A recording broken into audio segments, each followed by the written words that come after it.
Calvin Abueva na karma hinatulan na at pinagmulta ng PBA dahil sa ginawang pangungutya.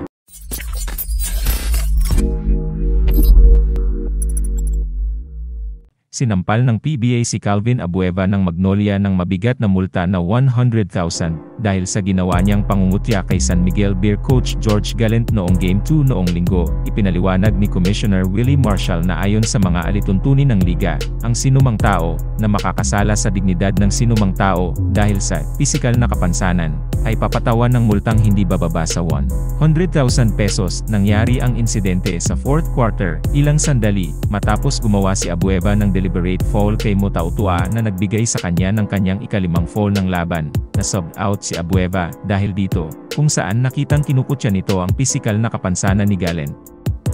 Si Abueva ay nagkaroon ng verbal spat kay Gallant sa 4th period at sa buong view ng publiko, iminuestra sa kanyang mata ang pangugutya sa visual disability ng huli.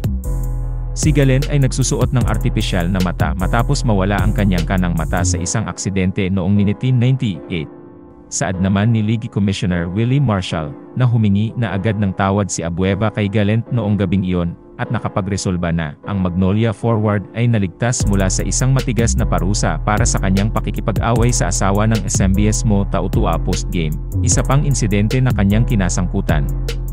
Sinabi ni Marshall na humingi ng tawad si Abueva kina Gallant at Tautua at sa asawa nitong si Aida. Si Abueva, ang SMB big man ay humarap kay Marshall kahapon ng hapon at binigyan sila ng oras na mag-isa para pag-usapan at ayusin ang kanilang mga hindi pagkakaunawaan.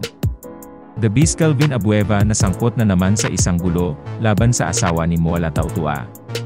Naghamon pa ito ng sapakan.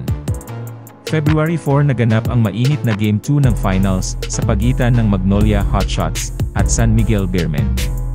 Naglaman ng matinding asaran at personalan ang laro sa pagitan ng Magnolia at SMB. Matapos ang laro nagkaroon pa ng gulo sa labas ng court. Isang pagtatalo sa pagitan nina Calvin Abueva, Mota Utua, at kanilang mga asawa ay naganap ilang minuto matapos ang Game 2.